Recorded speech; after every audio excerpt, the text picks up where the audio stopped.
दास जी मूर्ति पूजा के पक्ष में है, राम के पक्ष में है। राम के बहुत बड़े पुजारी हैं। तुलसी के पत्ते में राम नाम लिखकर पानी में डुबाकर जिसे पिला देते हैं उसका सारा रोग दूर हो जाता है। ये कबीर दास जी की जीवनी में लिखा है। कबीर दास जी रामानंदाचार्य जी के चेला हैं, शिष्य हैं। कबीर दास जी को रामानंदाचार्य जी मंत्र नहीं दे रहे थे तो कबीर दास जी रात के सुबह भोर के 4 बजे सीढ़ियों में लेट गए कि गुरुजी ऐसे तो मंत्र दे नहीं रहे हैं, तो लेट गए। वो मैया भी लेट गई पीछे। मैया जागो मेरी माँ। कबीर दास जी लेटे तो मैया बोली मैं भी लेट लूं। सुनो, कबीर दास जी सीढ़ियों के नीचे लेट गए। अब रामानंदाचार्य जी आए और रामानंदाचार्य जी स्नान करने आए तो उनका पांव सीढ़ियों की जगह अब सीढ़ियों पे लेटे तो कबीर दास जी की छाती पे पड़ा। यहां भाई सीढ़ी पे आप लेट जाओगे और हम आएंगे तो स्वाभाविक है हमारा पांव आपके शरीर के किसी हिस्से में पड़ेगा ही पड़ेगा, यदि उसी रास्ते पे आप लेटे हैं तो कबीर दास जी की छाती पे रामानंदाचार्य जी के चरण पड़ गए। और जैसे ही चरण पड़े तो रामानंदाचार्य जी को लगा राम राम राम कोई सो रहा था और मैंने पांव रख दिया, तो उनके मुंह से बोला निकल पड़ा राम राम राम राम राम। और जब राम राम निकला तो कबीर दास जी ने गुरु जी के मुंह से निकला हुआ राम राम ही उन्होंने इस मंत्र को ही गुरु मंत्र मान लिया कि गुरु जी ने मुझे स्पर्श करके मंत्र दे दिया। और कबीर दास जी चरणों में गिर पड़े। गुरु जी आप ऐसे मंत्र दे नहीं रहे थे तो आपसे मंत्र लेने के लिए मैंने इतना क्षमा। कभी ना गुरु जी ने कहा तुम यहाँ क्या कर रहे हो? बोले आपके पास आए थे गुरु मंत्र दे दो, आपने कहा कि अभी तुम कच्चे हो और आप दे नहीं रहे थे तो मैं यहाँ लेट गया। तब कबीर दास जी को गले लगाया और रामानंदाचार्य जी ने कहा कि अब तुम पक गए हो, तुम अब राम नाम का प्रचार करो। और कबीर दास जी राम नाम के बहुत बड़े प्रचारक हैं। अच्छा, अब सवाल ये खड़ा हुआ कि जब इतने बड़े भक्त हैं, इतने बड़े प्रचारक हैं, तो ये उल्टी बात क्यों कह रहे हैं कि पत्थर पूजे हरि मिले? आओ इसका रहस्य बताता हूं आज आपको। एक्चुअली बात ये है कि कबीर दास जी जब थे इस धरती पर उस समय हमारे देश में मुगलों का शासन था।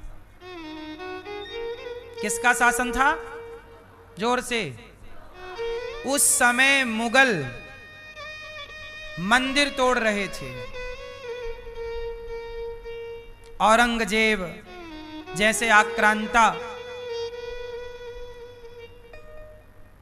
हुमायूं जैसे लोग, खिलजी जैसे लोग और तमाम आक्रांता सनातनियों के मंदिर तोड़ रहे थे। कृष्ण जन्मभूमि का मंदिर तोड़ा, अयोध्या में राम मंदिर तोड़ा, काशी में काशी मंदिर तोड़ा भगवान काशी विश्वनाथ जी का, और वहां पे सब जगह मंदिर तोड़े गए। जब मंदिर तोड़े गए तो सारे लोग भाग भाग के संतों के पास गए कि गुरुजी अब तो मंदिर टूट गया, बताइए हम कहां जाएं, क्या करें? तो कबीर दास जी के पास लोग गए कि मंदिर टूट गए, अब क्या करें? तब कबीर दास जी ने उनको समझाया कि पागल, मंदिर टूट गए तो क्या हुआ, हमारी आस्था थोड़ी टूट गई, हमारी आस्था बनाओ रखे रहो। और सुनो, पत्थर पूजे हरि मिले। मंदिर टूट गए तो कोई बात नहीं, अब बताओ विषम परिस्थिति है, जहां मंदिर तोड़े जा रहे हो, आक्रांताओं का आक्रमण चारों तरफ हो, वहां समझाने के लिए आदमी क्या बोलेगा? आस्था बचानी है तो कहना पड़ेगा कि भैया पत्थर पूजने से कोई बात नहीं, पत्थर पूजे हरि मिले तो मैं पूजूं पहाड़, यदि पत्थर पूजने से भगवान मिले तो मैं पहाड़ पूज लूं। इसलिए बेटा तुम्हारे मंदिर भले टूट गए लेकिन मंदिर में जो भगवान बैठे थे उसकी आस्था मत तोड़ना, उसकी आस्था बनाए रखना। भगवान तो भीतर का विषय है। तो ये उस काल खंड में हुई घटना के बाद समझाने के लिए कबीर जी ने ये बात कही थी। इसका मतलब ये नहीं है कि कबीर जी मूर्ति पूजा के विरोधी हैं। अब लोग पूरी बात नहीं जानते तो वो क्या बोलते हैं कि कबीर दास जी तो मूर्ति पूजा के विरोधी। काय के विरोधी हैं? कबीर दास जी कब हुए धरती पे उस समय की स्थितियां क्या थी। आप सर्च करना कबीरदास जी कब हुए, उस समय भारत की स्थिति क्या थी, उस कालखंड में मंदिर किस तरह तोड़े जा रहे थे, किस तरह हिंदुओं का धर्मांतरण किया जा रहा था, तलवार की नोक पर धर्मांतरण हो रहा था, गांव के गांव हिंदुओं के कत्लेआम हो रहे थे। उस समय केवल भगवान के आश्रित रहकर लोग जैसे तैसे अपनी जान बचा रहे थे। तो उनके मनोबल को बढ़ाने के लिए अर्जुन भाग रहे हैं युद्ध छोड़ के, तो भगवान उन्हें समझा रहे हैं। अर्जुन को जो समझा, अब युद्ध से कोई भाग रहा हो तो उसे क्या समझाया जाएगा, जो समझाया जाएगा वो कृष्ण ने समझाया। और मंदिर टूट रहे थे उस समय जो समझाना चाहिए वो कबीरदास जी ने समझाया। क्योंकि हर परिस्थिति, सबकी अलग अलग परिस्थितियां होती है ना, कोई बात कही जा रही है तो किस परिस्थिति पे कही जा रही है ये भी तो विचार होगा कि नहीं, बोलो हाँ या ना। किस प्रसंग की वो बात है, किस संदर्भ में वो बात कही गई, किस कालखंड में कही गई, जिस समय वो बात कही गई। क्योंकि समाज में हो रहे बदलाव का हर व्यक्ति पर प्रभाव पड़ता है, पड़ता है कि नहीं। आज समाज में जब पाकिस्तान से युद्ध हुआ, ऑपरेशन सिंदूर चला, तो हम सब बात कर रहे थे पाकिस्तान की और अपनी सेना के बहादुरी की, बोलो। जब हमारे देश में कोरोना आया तो बात सब कोरोना की कर रहे थे। हमारे देश में एक लड़की ने अपने पति को गड्ढे में फेंक दिया, खाई से ढकेल दिया। उस समय पूरे देश में उस लड़की की चर्चा थी कि उसने पति के साथ ऐसा क्यों किया, अपने प्रेमी के लिए। तो एक घटना से पूरा देश प्रभावित हो जाता है। अभी एरोप्लेन क्रैश हुआ, वो सारे यात्री मारे गए अहमदाबाद में। उस समय सबके अंदर दुख था। उस समय जो बात कही जा रही थी वो उन मृत व्यक्तियों के लिए वो परिस्थिति निर्मित होती है, उस समय की बात होती है। एक घटना पूरे देश को प्रभावित करती है, ये बात आप मानते हो कि नहीं, बोलो। अहमदाबाद में जो प्लेन हादसा हुआ उसने पूरे भारत को प्रभावित किया कि नहीं, बोलो। वो लड़की ने अपने पति को मार के खाई में फेंक दिया, इस घटना ने पूरे देश को प्रभावित किया कि नहीं।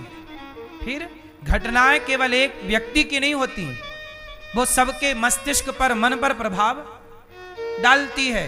तो जब आक्रांता पूरे मंदिर तोड़ रहे हैं, राम राम लेने पे प्रतिबंध हो गया, भगवान की कथाओं में प्रतिबंध हो गया, कीर्तन करने में प्रतिबंध हो गया, प्रभात फेरियां निकालने में प्रतिबंध हो गया, उस समय कबीरदास जी ने कहा कि अब मंदिर ना जाओ, अब मन मंदिर में ही राम को खोजो। पत्थर पूजे हरि मिले तो हमें पूजू। उस समय ये समझाना उनका धर्म था, क्योंकि मंदिर तोड़े गए और मुगलों ने बोल दिया कोई मंदिर जाएगा तो सिर काट दिया जाएगा। अब मंदिर आप जा नहीं सकते, तो जो मंदिर जाना छोड़ देगा और तलवार तुम्हारी गर्दन में रखी है कि चलो मुसलमान बनो, उस समय बताओ अपने सनातन को बचाना कितना कठिन है, बोलो। उस समय भी कबीरदास जी जैसे महापुरुषों ने अपनी बातों से, उस समय सोशल मीडिया तो थी नहीं, पर अपनी बातों से, अपने दोहों के द्वारा लोगों को मोटिवेट करते रहे कबीरदास जी। बोले नहीं, पत्थर गया तो गया, मंदिर गए तो गए, आस्था रखो, हम फिर मंदिर बना लेंगे। आस्था होगी तो मंदिर फिर बन जाएगा, और आस्था चली गई तो फिर कहां मंदिर, बोलो हाँ। इसलिए सनातन संस्कृति की विचारधारा को जिंदा रखना। लेविन का हिंदी पूछना किसी से कि लेविन, वो विचारधारा अनमोल है। तो कबीरदास जी बहुत बड़े भक्त हैं लोग, और कबीरदास जी राम के चक्कर में नहीं पड़ते। हमारे यहाँ कबीरा सब जगह निर्धना व्रता नारियां हुआ करती हैं। कबीरा सब जगह निर्धना, हमारे धनवंता नहीं कोई कहा जाता है। हमारे धनवंता सोई जानिए जेखे राम नाम धन होए। जो नारियां लिविन में रहेंगी एक के साथ, जिसके पास राम नाम की दौलत है, वो सबसे बड़ा, दूसरे कबीरदास जी के साथ वो पुरुष कभी राम क्या बनेगा, सबसे बड़ा है वो राम नाम की दौलत बनेगी। ये कबीरदास जी कह रहे हैं। जबकि हमारे यहाँ इतने बड़े सीताराम की पूजा हम लोग करते हैं, सीताराम के मंदिर बनाते हैं। क्यों? ताकि चरित्र हमारा राम सीता की। आप लोग राम के जैसा पुरुष, महापुरुषों के जैसे को समझो, वो समय को समझो। चरित्रवान राम चरित्र सुनवे को रसिया, है ना। राम लखन सीता मन कोई क्या कहता है। ये भारत का कल्चर है, ये भारत के संस्कार हैं। लोग अब पूरी बात नहीं समझते, पूरा लेविन का ग्रहण लग रहा है। कबीरदास जी कहते हैं पोथी पढ़ पढ़ जग हुआ पंडित भया न कोई ढाई अक्षर प्रेम का पढ़े सो पंडित। चैनल कुछ न्यूज चैनल ये ढाई अक्षर प्रेम का कहा है भाई, नहीं बोलेंगे हैं तो प्रेम। कबीरदास जी बोले मंदिर टूट गए मरने जाने दे, कोई बात नहीं। भारत में प्रेम कर भगवान से ढाई अक्षर प्रेम का पढ़े क्यों नहीं किया। अब तू प्रेम का पाठ पढ़, अपने मन मंदिर में राम को बसा, मन को मंदिर बना और प्रेम कर राम से, यही पंडित है। उठाई थी लोगों ने सुनी नहीं सुनी, लोग बोले कि हम भी लड़ेंगे। कबीरदास जी बोले ठीक है लड़ो, पर सुनो हमने तो बोला साधु ऐसा चाहिए जैसे सूप स्वभाव, पर सार सार को गही लहे थोथा दे उड़ाए। सुनो वो तुम्हें चुप मंदिर तोड़ रहे हैं तो तुम भी क्या उनकी मस्जिदें तोड़ दोगे। पितामह चुप रहे, उन्होंने मंदिर तोड़े हैं पर हम मस्जिद नहीं तोड़ेंगे, क्योंकि उन्होंने यदि गलती की है तो हम भी वही गलती क्यों दोहराएं। इसलिए कबीरदास जी ने ये दोहा लिखा कि साधु ऐसा चाहिए जैसे सूप स्वभाव, सार सार को गही लहे दुशासन दे उड़ाए। सार सार को ग्रहण करो जो अच्छी बातें हैं। अभी समय विपरीत है, शांत होकर बैठो और उतारने दो। फिर कृष्ण क्यों बचाए, उतारने देते ना। जब परेशान हो गए लोग तो कबीरदास जी ने फिर दोहा लिखा, माई लाइफ माई चॉइस। धीरे धीरे कपड़े उतारने देते, फिर भगवान धीरे से सब होए। और माली सींचे सौ घड़ा, जब मंदिर टूट गए तो लोग रोए कि अब ये मंदिर टूट गया क्या होगा। तब कबीरदास जी बोले धीरे धीरे, अभी सुन, जब कृष्ण अभी चुपचाप बैठो, धीरे धीरे रे मना, आपको धीरे से कृष्ण की तरह समाज की धीरे से सब होगा, दौड़ना पड़ेगा। अब देखो कितना बढ़िया मोटिवेट कर रहे हैं कभी। ये कथाएं यही तो सिखा रही हैं।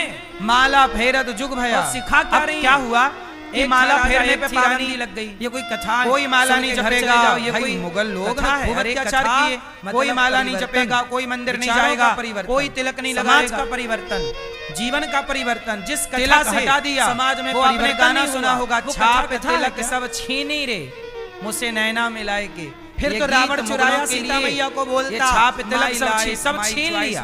छाप क्या, शंख चक्र ये सब छाप है हम सनातनियों की।